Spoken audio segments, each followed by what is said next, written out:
अस्सलामुअलैकुम, मेरा नाम डॉक्टर अनम है and I am a consultant gastroenterologist at Murshid hospital. तो आज हम जिस टॉपिक पे बात करेंगे वो है हेपेटाइटिस बी एंड सी, यरकान जिसको बोलते हैं।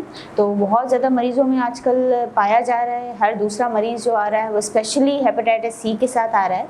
तो आज हम इसी टॉपिक पे बात करेंगे कि मतलब ये कैसे फैलता है, कौन से ऐसे मरीज़ हैं जिनमें ये ज़्यादा पाया जाता है और इसको डायग्नोस करने का तरीका कौन सा है और इसके आगे ट्रीटमेंट ऑप्शंस क्या हैं, इसको लेकर कॉम्प्लिकेशंस क्या हो सकती हैं। ठीक है, तो जिन मरीज़ों में ये ज़्यादातर पाया जाता है, जिस तरह फैलता है, मतलब ये कैसे फैलता है, तो उसकी जो आम वजूहत ये हैं कि अगर एक मरीज़ हेपेटाइटिस बी या सी लेकर चल रहा है तो उसके जिस्म पर अगर कोई भी ज़ख़म होता है, किसी भी वजह से चोट लगती है, प्रिक होता है या कुछ भी, तो अगर वो किसी दूसरे इंसान जिसको ये बीमारी नहीं है, ना हेपेटाइटिस बी है, ना सी है, ना और कोई बीमारी है, अगर उसके जिस्म पर कोई भी एक एब्रेजन है, कोई भी ज़ख़म है, तो अगर वो उससे कांटेक्ट होता है थ्रू हैंड शेकिंग या किसी भी तरीके से कांटेक्ट होता है, तो एक मरीज़ जो हेपेटाइटिस बी या सी जो लेकर चल रहा है तो वो दूसरे इंसान में मुंतकिल इस तरह कर सकता है। ठीक है, दूसरी वजूहत ये हैं कि मतलब ड्यूरिंग डिलीवरी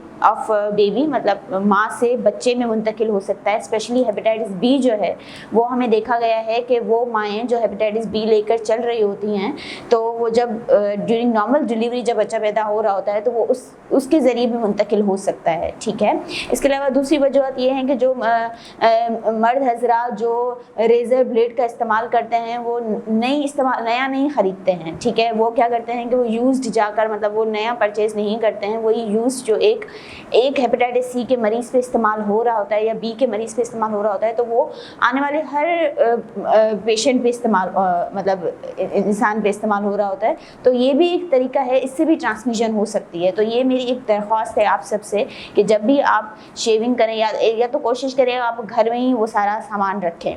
ठीक है, लेकिन अगर आप किसी शॉप पर जा भी रहे हैं बार्बर के पास, तो फिर ये कोशिश करें कि अपना नया ख़रीदें, अपना जो रेज़र ब्लेड है उसका नया इस्तेमाल करें, यूज्ड इस्तेमाल ना करें।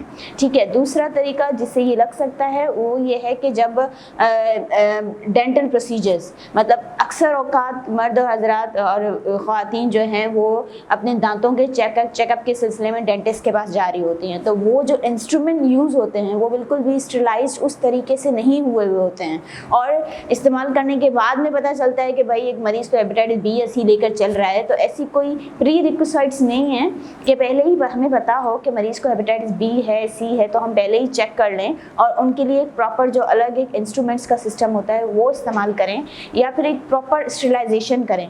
तो मेरे पास जो भी पेशेंट्स आते हैं तो वो पूछते हैं कि डॉक्टर ये हमें कैसे हो गया ना, हमारे तो फैमिली में भी कोई हिस्ट्री नहीं है और हमें पहले भी कभी ऐसा नहीं हुआ। तो फिर हम डिग आउट करने के लिए पूछते हैं कि कभी कोई इस्तेमाल शुदा ब्लड तो नहीं लगवाया, कभी क्रॉस मैचिंग के बगैर कोई ब्लड तो नहीं लगा है, इसके अलावा कोई डेंटल प्रोसीजर्स तो नहीं हुए हैं, इसके अलावा क्या कहते हैं घर में अगर कोई भी हेपेटाइटिस बी या सी लेकर चल रहा है तो उसकी इस्तेमाल शुदा चीज़ें जैसे कंघी हो गई, टूथब्रश हो गया, कैंची हो गई, अगर वो मरीज़ इस्तेमाल कर रहा है और वो कोई और भी इस्तेमाल कर ले तो फिर इस तरह भी ट्रांसमिशन हो सकती है। तो इसका बचने का तरीका ये है कि आप उन चीज़ों से बचें, ठीक है, जिसके ज़रिए ट्रांसमिट हो सकता है, और घर में सब लोगों का टेस्ट करवाएं। अगर किसी एक का पॉजिटिव आता है तो सबका टेस्ट करवाएं। अब एक मरीज़ हमारे पास आ जाता है जो बेसलाइन पे उन्होंने टेस्ट करवाया हेपेटाइटिस सी का, जो कि पॉजिटिव आ गया, एंटीबॉडी करवाई, एलाइजा के थ्रू करवाई या आईसीटी के थ्रू करवाई तो वो पॉजिटिव आ गई। तो अब वो कहते हैं हम क्या करें। तो ट्रीटमेंट कभी भी एंटीबॉडी पे स्टार्ट नहीं होती है। हेपेटाइटिस सी का जो इलाज होता है वो हमेशा PCR करवाने के बाद होता है। तो आप क्वान्टिटेटिव भी करवा सकते हैं, क्वालिटेटिव भी करवा सकते हैं। हेपेटाइटिस बी के लिए क्वान्टिटेटिव करवाना बहुत ज़रूरी होता है, लेकिन सी के लिए क्वांटिटेटिव करवाते हैं तो ठीक है, लेकिन अगर क्वालिटेटिव भी पॉजिटिव है तो आपको ट्रीटमेंट देना होता है। उसके बाद डिपेंड करता है कि मरीज़ का जिगर का स्टेटस क्या है। हम कुछ ऐसी टेस्ट करवाते हैं जिससे पता चलता है कि मरीज़ किस स्टेज में जा रहा है, तो फिर उस हिसाब से पेशेंट को जो ट्रीटमेंट दिया जाता है वो या तो 3 महीने का दिया जाता है या फिर 6 महीने का दिया जाता है। फिर उसको फॉलो करना बहुत ज़रूरी होता है। मरीज़ को बता दिया जाता है कि ये इन दवाओं के एज सच कोई साइड इफ़ेक्ट्स नहीं है, जैसे पहले इंटरफेरॉन के होते थे। हल्का सा सर में दर्द हो सकता सकता है और थोड़े बहुत गुर्दों पर असरात हो सकते हैं। तो हम पहले ही उनका बेसलाइन चेक कर लेते हैं, उसके बाद फिर हम उनको ट्रीटमेंट देते हैं। उसके बाद फिर हम कहते हैं कि मरीज़ को कोई भी मसला हो तो बीच में ओपीडी में दिखा सकता है। 3 महीने की ट्रीटमेंट या 6 महीने की ट्रीटमेंट कंप्लीट कराने के बाद हम उनका पीसीआर रिपीट करवाते हैं, देखने के लिए कि एंड ट्रीटमेंट रिजल्ट क्या है। अगर वो नेगेटिव आता है तो उसके 3 महीने के बाद हम दोबारा टेस्ट करवाते हैं और फिर उसके 3 महीने के बाद हम दोबारा टेस्ट करवाते हैं for confirmation of eradication of virus, जिसको हम SVR12 और SVR24 कहते हैं।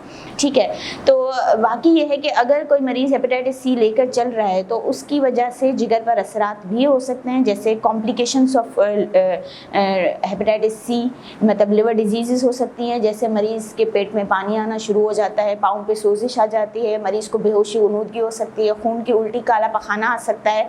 तो ये सब वजह हमें मरीज़ को पहले ही टेस्ट कर लेनी चाहिए। हमें मरीज़ का एक अल्ट्रासाउंड, कुछ जो हमारे लिवर मार्कर्स होते हैं जैसे सीरम एल्बुमिन, PTINR, CBC में प्लेटलेट्स का कम होना, ये चीज़ें हमें इशारा देती हैं कि मरीज़ अब लिवर डिजीज़ की तरफ जा रहा है। तो हम पहले ही एक असेसमेंट कर लेते हैं और मरीज़ को बता देते हैं कि आगे चल के ये नुकसानात मरीज़ को हो सकते हैं।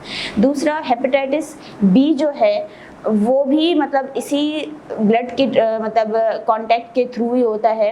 अगर मियाँ और बीवी में से किसी एक को है तो फिर इन ताल्लुकात के दौरान भी ये ट्रांसमिट हो सकता है, तो उनका टेस्ट कराना भी बहुत ज़रूरी है और सेफ्टी प्रिकॉशंस लेना भी बहुत ज़रूरी है। हेपेटाइटिस बी का भी यही तरीका है, अगर वो किसी का सरफेस एंटीजन पॉजिटिव आता है तो 95% में क्या होता है कि हेपेटाइटिस बी क्लियर हो जाता है, लेकिन कुछ 10 से 15% ऐसे होते हैं जो लेकर चल रहे होते हैं, तो उसमें हम उनको आगे चल के DNA, ई एंटीजन, ई एंटीबॉडी, LFTs करवा के स्टेज को आइडेंटिफाई करते हैं कि अब हेपेटाइटिस बी की ट्रीटमेंट हो सकती है या नहीं हो सकती है। अमूमन जो 70% लोग ऐसे होते हैं जो कैरियर स्टेट लेके चल रहे होते हैं, जिसमें मरीज को ट्रीटमेंट की ज़रूरत नहीं पड़ती है, लेकिन हर 6-6 महीने पे फॉलोअप बहुत ज़रूरी होता है। तो कभी भी हेपेटाइटिस बी या सी को छोड़ना नहीं है। तो मेरी बस आपसे एंड में यही गुजारिश है कि अपने बेसलाइन ज़रूर करवाएं। ये किसी को भी लग सकता है और आपको पता भी नहीं होगा, आप लेकर चल रहे होंगे और फिर अचानक से अल्लाह ना करे कोई कॉम्प्लिकेशंस हो जाएं तो फिर पता चलता है कि भाई आपको हेपेटाइटिस बी या सी हो गया है। तो मेरी एक रिक्वेस्ट है कि आप अपने बेसलाइन ज़रूर करवाएं, अपने घर वालों में, अपने अम्मी अब्बू के, अपने बहन भाइयों के सबके चेक इन बैलेंस रखें और कोशिश करें कि ये पिन प्रिक और ये जो भी चीज़ें हैं तो उसके बाद फ़ौरन अपनी मतलब टेस्ट करवाएं। अगर पॉजिटिव आता है तो उसका फर्दर फिर इन्वेस्टिगेट करें। मैं मुर्शिद हॉस्पिटल में अवेलेबल होती हूँ, doctor Anam Siddiqui, consultant gastroenterologist, Monday to Saturday 8 AM to 4 PM।